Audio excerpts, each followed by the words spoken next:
Hi everyone, my name is Vaishali and this is the CareGenna podcast. Here I am today with Kushi, who is an incoming freshman at Chapel Hill and also a podcast host.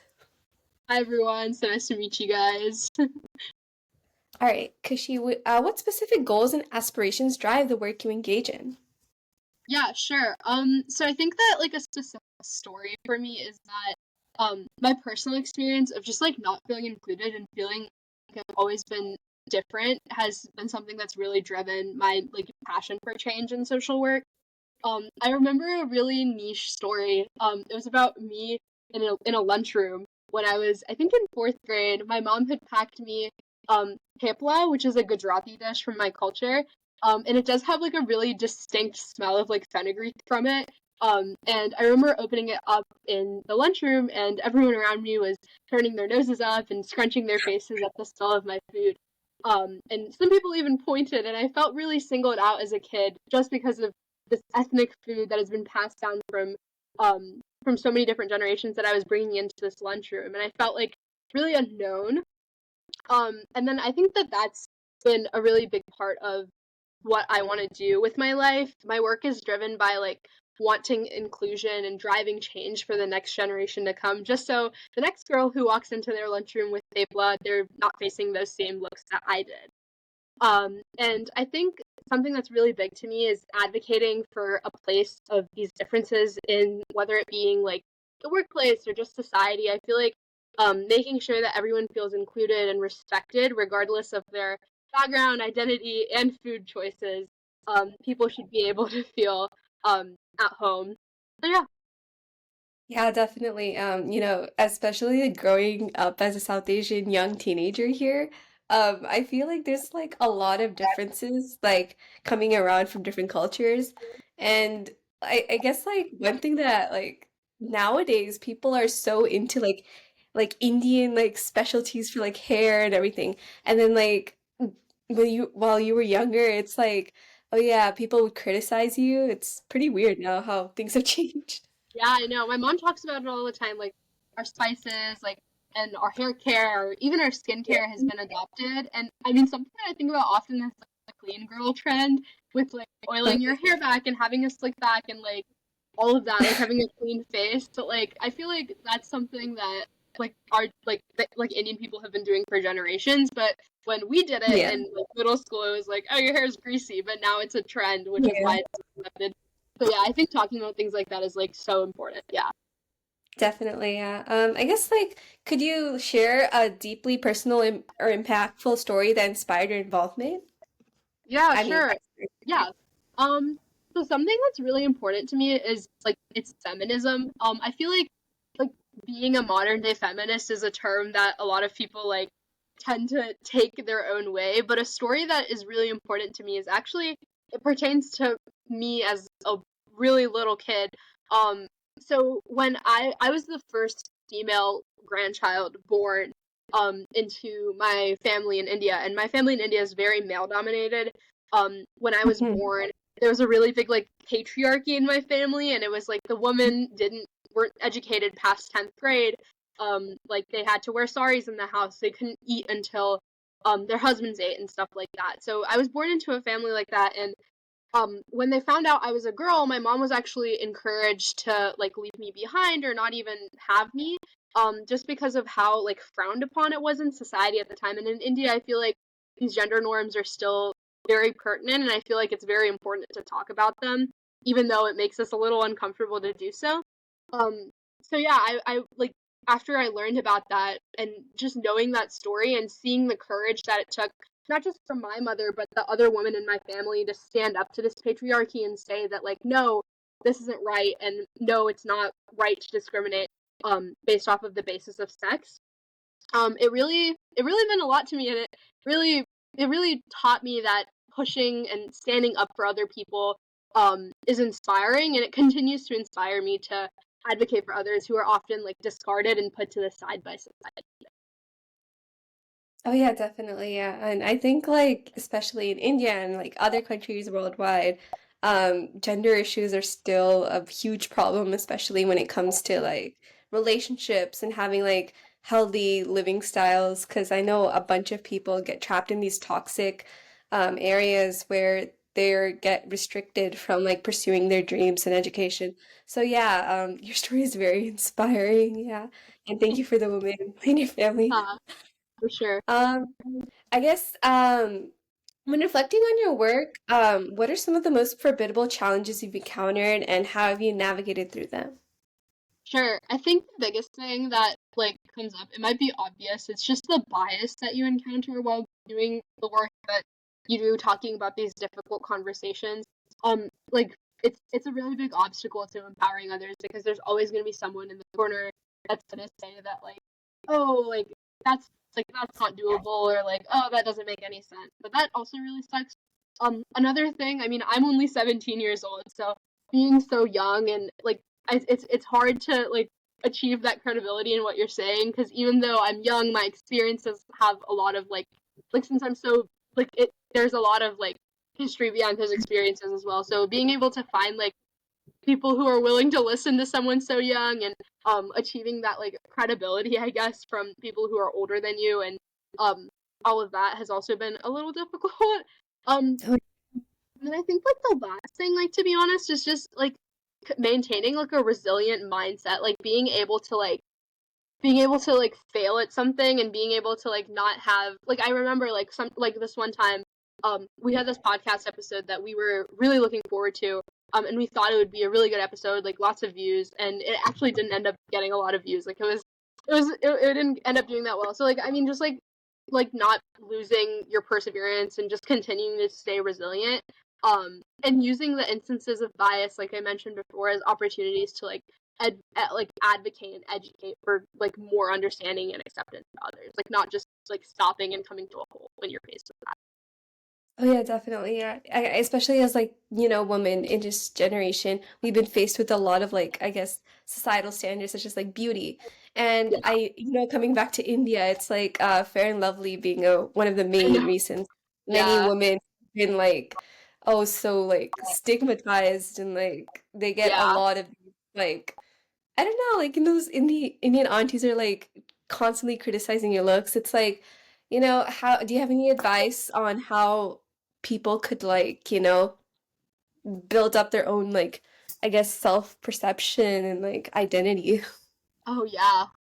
That's a good question, because I feel like that's something I battle with every day as well. Because there's always gonna be someone who's gonna like criticize you, um, Mhm. about something like that. So, um, I feel like again, just like staying clear to who you are, and understanding that like when something like that happens, you're not just fighting the battle for yourself. Like the stance you take on that is like the stance, like, because I feel like when that happens to my like to me and in my family, um like if I just like sit down and take it, then that's the example that I'm setting for my 10-year-old sister, who's also seeing how I respond to these things. So like understanding that what you do and what you say isn't just affecting you, it's affecting the people behind you and in front of you. Yeah, and I think like, also just trying to ignore those people, like just keep true to yourself and like just ignore the other voices, because no matter what, your success and achievements will like outpower them. So, Yeah. keep going. Yep. All right. I guess what novel approaches has your work embraced to confront these complex issues or adversities? Yeah. So I think like the biggest approach that I've taken within my work has been like just like speaking and like networking with others. So like whether I'm at like a conference for something, or an event, or a forum, um I believe like it's really important to share your experiences and just advocate for inclusion wherever you are, even if it's like the smallest thing that you see.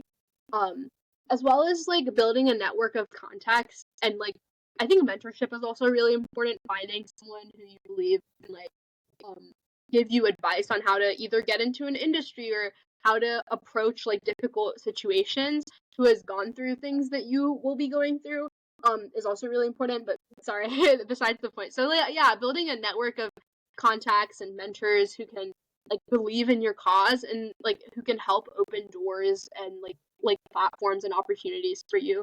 For me, like that was talking to people, like talking to school board leaders within my community, because I knew I wanted to go into something regarding like policy in the future. So they helped me understand like what does that mean? How can you implement that and all of that good stuff. Um, but also like finding industry professionals. I know there's a lot of good organizations out there that provide that connection with a mentor, whether it's a mentor when in like an industry you're related to or an issue you're related to. There's a lot of ways to get involved that way. And I also think it's really important to like showcase your impact. So like showing like tangible impact of like the work you've done, whether it's like testimonials or like actual like measurable outcomes. Like being able to show like positive change that's resulted from your efforts not just like helps gain like credibility towards like you and what you're doing, but it also like gains more attention to the cause that you're supporting. So I feel like that's also um very important, and it can be through like the smallest things. Like for me it's an Instagram story, for others it can be like a LinkedIn post or like just telling your friends about like this cool thing that you've done. When I established my podcast, like I posted about it on my LinkedIn and my story, and people started talking about these things. People started talking about marginalized communities, which is exactly what we wanted. So that's also something that's really important. And I also think on that note, social media can be super duper helpful with like with bringing your work forward and addressing complex issues, because obviously like once you post about something, and if it's like not to say if it's trending, but but if it's like pertinent to people in their lives, people will get talking about it. And again, it won't bring attention just to you, but it'll bring attention to the cause. And it's a really easy way to do it. And I guess the last thing is just like continuously learning and growing and being receptive to growth. So like being able to invest in yourself and invest in your development, to enhance your skills and knowledge. So whether it's like attending like workshops on whatever you want to do, or pursuing further education, or like seeking feedback from the mentors and the people in your life around you, by being able to like continuously improve, I think that you can not just build a stronger case for your work, but you can overcome like any bias that comes your way. You can also like continuously like grow and adapt to the situation that you're put in. Yeah, definitely. And I think like would you have advice for, maintaining all of these like extracurriculars, especially, to showcase impact? Would you consider having a schedule or some sort of time managed platform? Yes, yes, for sure. I mean, I love Google Calendar. Like Google Calendar has been my best friend since like 8th grade. I put everything down on Google Calendar, like even the smallest things. If it's like if it's like I have to work on this project, like that's going on my Google Calendar, just so I can have something. I'm a very visual person, so I like to have like Mhm. stuff like scheduled out that I can see. I also use like a task management platform. I know people use Slack. There's a bunch of different things out there. Personally, I use this app called Notion. It's super duper nice. It gives you like a really good way to organize your tasks in terms of like priority. And obviously, like before I go to sleep, checking everything off my to-do list is like the most satisfying feeling in the world. So being able to do that is also really nice. But yeah, I definitely suggest like planning out what you want to do, because at the end of the day, if you have like a plan for what you want to do, it might take time to get there, but you'll get there one day. You know what you're working towards. Yeah, definitely. And as people mention, setting out your SMART goals, for the entire year, maybe in the beginning of January. And once you, clearly stick to it, you can achieve past your limits. So it's really Yeah, nice. Yeah, I would encourage everyone to do the same. And yeah, especially if you're a woman going into the STEM field or like just any like male dominated field, yeah, just, don't worry about your competition. Just keep doing you. yeah, yeah. And I think there's a lot of like good support opportunities for women in STEM. At least I know for pre med there are. For economics, I don't know if there's really like that much out there, but I mean, you can always start something. So Yeah, yeah. yeah. So we're coming to our end. Drawing from your own journey, what invaluable insights or pearls of wisdom would you impart to individuals embarking on similar paths in leadership? Ooh, okay, that's a good question. I think the first thing that's like really important is valuing your background, like understanding where you're coming from and like the unique experiences that make you you are your greatest assets for sure. And they provide you with like a very distinct perspective that can like drive different solutions and approaches and causes that you believe in. Because at the end of the day, I think individuality, when you're doing social work, makes you who you are, and it's like one of the most important things that you bring to the table, because there's no one else who can replicate your experiences or replicate your individual voice. Mhm. Um, and again, like authenticity, I think that also ties into that. It's very powerful. So like, don't change your values just because like times get tough. And I think that also remaining authentic to who you are can foster like trust and respect, which is really important for critical leadership, because if you're the type of person who changes like who their authentic self is around different audiences, then it can really be hard to have like one voice and one goal around the people you're around. Um I also think, like, again, like I said, like finding mentors, investing in yourself, like continuously seeking opportunities for not just like professional growth, but also for personal growth and development, whether Mhm. that's like attending workshops or just having conversations like we are right now. I feel like that can um it really opens your world to things, because I know that people in our generation nowadays, like, they tend to, oh my god, I sound so old saying that, people in our generation nowadays. I just feel like people in like the younger age, they have had so much more access to technology, and especially things that provide like an instant dopamine rush and instant gratification. So things like TikTok, Instagram Reels, like you're seeing a TikTok for 10 seconds, you're moving on. Like, I feel like stuff like that can tend to like mess with your sense of like personal gratification, and Mhm. like tending to like try and have more meaningful conversations rather than swiping through your phone.